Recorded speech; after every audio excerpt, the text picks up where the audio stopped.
Paul George right now is in a very similar situation as Damian Lillard, minus the Achilles injury. He's in his mid-30s. He's been very injury prone for at least the past 4 to 5 seasons.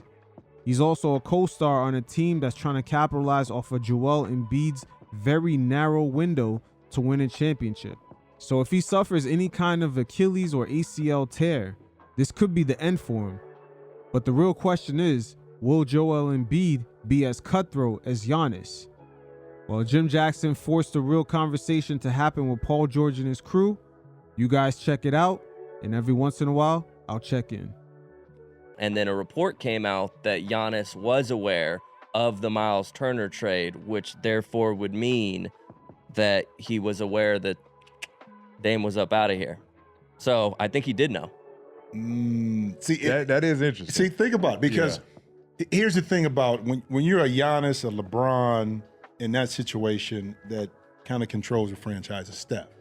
A non-answer is as bad as an answer. So if you like, the coach is like, if the management comes to you and says, well, what do you think about coach, or we're going to do this, or we may fire him, and your star player is like, well, you know, you got to do what you got to do as an organization. So he's not saying he's not saying no, that you got to fire him, that you don't have to fire him, but he's not saying yes, I advocate for him. So so a lot of times, and I'm gonna get to your point about loyalty. A lot of times it's like a player being in a situation where, look, I didn't know, I didn't say anything, I'm upset, but did you really advocate to have this person stay? Or did you just kind of let the organization, when they asked you the question, do what they had to do? And you can't play that in between. Now, so far, Giannis in the public eye has been playing that in between as far as perception, going on iShowSpeed's stream, making himself look unsure if he wants to stay in Milwaukee. But if you really look at the actions of the team, they're really in unison with Giannis.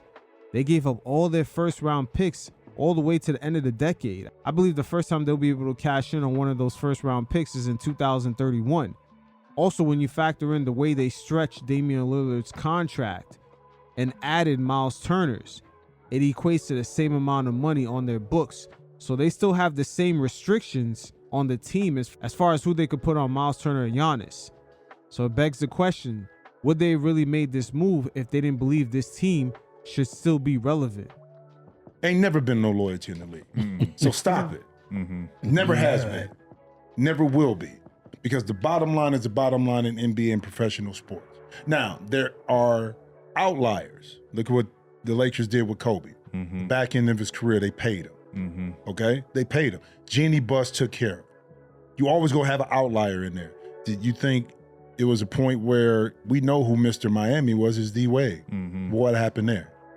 How do you, it is interesting too, because he's a little bit older now, coming off Achilles. We know based on KD that you can come back and really be effective, especially because KD didn't rely on athleticism to kind of, and Dame doesn't either. He can just shoot it. But the mindset too, I tore my ankle up. Now, when I tore mine up, it was 800 years ago. So we didn't have the technology, but when you got your injury and you had to rehab, how long did it take you mentally? Because that's, with Dame, I think wherever he goes, if he does a 2-year deal, at least he's in the building with those guys. He may not be on the floor, but if he does a 2-year deal with a team, at least he's coordinated within that organization for a year. How long did it take you, like, mentally, once you knew you were healthy, to kind of get, because that's the question Dame is going to have, that's going to be asked with Dame. That's a great question, and also it provides us with a scope of just how teams really assess Dame, because you have to factor in it may take him a year to recover. He's aging, and at the same time, his speed was already going down because of that aging. And mentally, how long is it going to take him on top of recovery to get right back into his original stride, or just having enough momentum to trust his body at a high physical level, even if it's for 20-25 minutes a game? We got to factor in the extra time for him to go through that process. And when you look at it from that perspective, how many contending teams were really considering picking up on Dame? That kind of sounds like an expensive 3-year project. So how big was Dame's market really? Dame is going to have, there's going to be asked with Dame. Yep. So the crazy thing about when I had that injury, so I came back, and this was, compound fracture, both the tib and fib, snapped, broke skin, all of that. That happened in August, right? I came back and played April, but I was practicing in like early February. Yeah. And I was limping and hobbling around in April, but I was practicing with the team. Like I wasn't, I wasn't a full-on hour and a half, but there was some live segments just to give me confidence that I could play through it. And a lot of it was for the rehab part of it of, that leg getting, some type of force going through it and learning how to cut and jump and react. So to be honest, I thought I looked bad to finish that season out, but it gave me confidence going into that summer that like, all right, if I got NBA games under my belt, I can attack this summer, 100%. So all in all, I think it was a good year turnaround for me to be completely, and mine's is different, right? Like Dame is, that's a tendon, right? That's a different type of, if I step this way, mine's is like, if something hit it, am I going to be good? His is, if I take a step, is it going to snap? Is it going, if I jump, can I be explosive? So my process was a little different. I don't know how you kind of can cope or get on the floor and kind of tune that out as far as, just playing basketball, because it happens from a non-basketball or a non-contact, injury. So yeah, I don't know how you get over that one. I ain't gonna lie, because it took me a year, but that was for me that year. It was, if I get hit or something hit it, there's a potential chance for it to snap. Well, I was just saying, but you were around the team, you were in the facility, you were all that. So Dame, wherever he goes, they got to look at it. Like I know Rob Dillingham is a young rookie that's up there in Minnesota. He got to be able to have some runway next year to see if he can really be his first round pick, if he can be their future. But it's some teams I think strategically out there that with Dame, does he go back to Portland and finish it? Because now he's back home, family there, rehabbing, come back, swan story, finish a career there. I know it affects Scoot Henderson, but I think it's some avenues for Dame. And think about it, he getting it now. It's an offset with his contract. He get his money over 5 years, but whatever kind of deal he signed, it ain't like he getting 22 plus the new deal. Right. Yeah. It's an offset of salaries within that. I was gonna ask that. Yeah, it's just like coaches. It's an offset. Gotcha. So if he get 10 from the new team, then the Bucks only own 12, not the whole 22. Right. 22.5. You see what I'm saying? Yeah, that's why it makes a ton of flexibility there. But that's a bold move. That's the longest stretch, wave and stretch that we've seen. Especially but that just tells you the superstar. mindset of an organization and what they think. Okay? Seriously. Or whoever is pressuring them to be relevant, aka Giannis. Think about everything they just spoke about. The preparation, the rehabbing, the mentally preparing to get back to perform at a high level just for the regular season. But Giannis, in his world, the way he's been performing, his mindset is NBA Finals. Dame, after this injury, is nowhere near that. And after peeling back the layers, you could kind of see why Giannis, at the end of the day, said, hey, Dame, we're going to give you your money, but you got to figure this out somewhere else. Again, the real Giannis is a player that kind of acted out in the playoffs last year after the game where he grabbed Matherin's head and he had that back and forth with Tyrese Halliburton's father. That's the real Giannis. The nice guy persona, the little international, oh, I'm not sure, oh, I'm in a new country, the little nice guy act that he puts on, that's just PR. Because they thought it was good. How many people, come on, when you said Dame going to Milwaukee, first thoughts was what? I was loving that. Oh. I was loving it because he was going to play with Giannis. I was loving it. But I didn't see, P, and you were there. Because I always thought he needed help. But I didn't see any real coordination between them in a two-man game. Offside, pin downs between the two, movement. It was either Giannis had it or Dame had it. Facts. Jim Jackson, again, he's cooking. He's forcing the truth out. These two never really looked like a 1-2 tandem. It looked like your turn, my turn, your turn, my turn. Again, with Dame, he has to have the ball in his hand. He's a great player. But for most of his career, he's actually been a one-way guy. Doesn't necessarily play defense, not a really catch and shoot guy, and is also not a player that necessarily does something great outside of scoring. It's not like he's getting a ton of assists for his teammates like Tyrese Halliburton. For most of his career, he's been out there in Portland where he's had the green light to shoot an unlimited amount of shots, and he's played in the same your turn, my turn basketball with CJ McCollum. And how do you really exploit that and utilize that if you don't use them the right way to really force the defense in these precarious situations where you got to guard both of them at the same time? And I think that was a big flaw in why a lot of the success with Milwaukee was fleeting, because I don't think those two really offensively.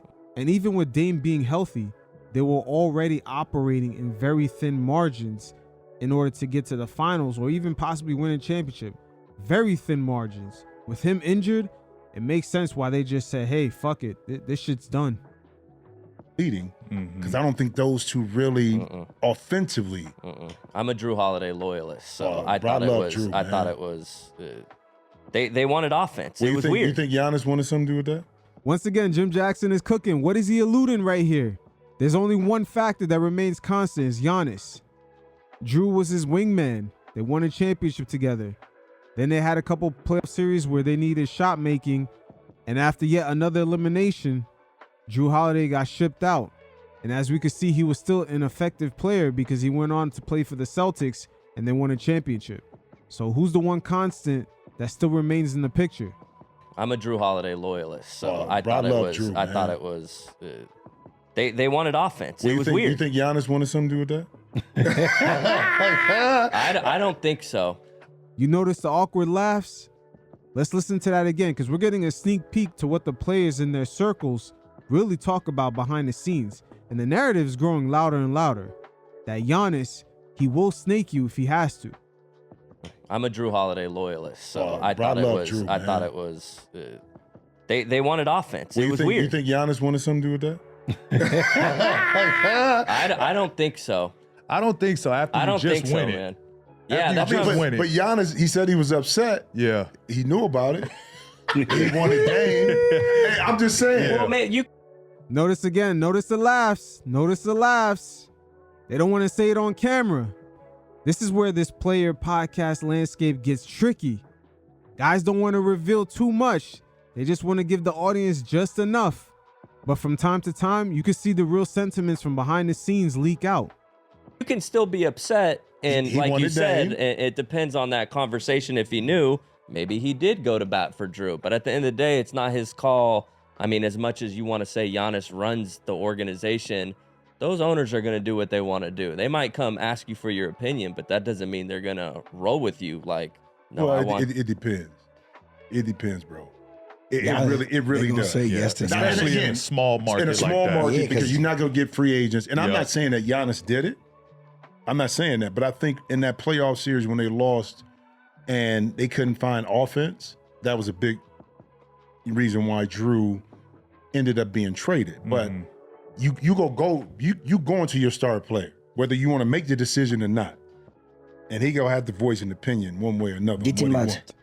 And Giannis has had the voice and opinions out there in Milwaukee for a good minute. Keep in mind, when they traded for Dame, the previous owner was trying to sell, and the narrative was Giannis was not going to sign the extension.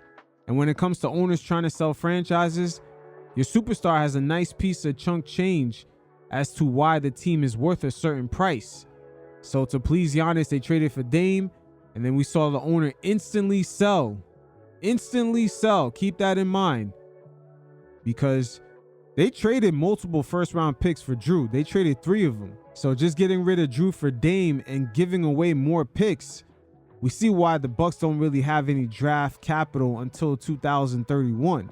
For the most part, they have been in unison with Giannis, and he is not going anywhere. He is their cash cow. Make no mistake about that. But hey, it is what it is. We're getting more of the reality of the business side of the game. With the influx of money coming into the league with their brand new TV deal, not only the pressure is on for teams to be successful and get to a championship level, the pressure is also on for them to be successful financially, to have a lucrative enough team to bring fans in, to spend the dollars, to keep the net worth of these teams at the same price point. The new owners, the same group that own the Cleveland Browns, they bought the Bucks for $4 billion. And there is expectation to not only keep up the valuation, but to supersede it. And that definitely starts with having a superstar in Giannis. You guys definitely hit up the link in the description below. We got more NBA stories. Check out the playlist. We got some nice game films on different dynamics that are happening on the court. It's also a combination of those NBA stories. And until next time, you fellas stay safe. Peace.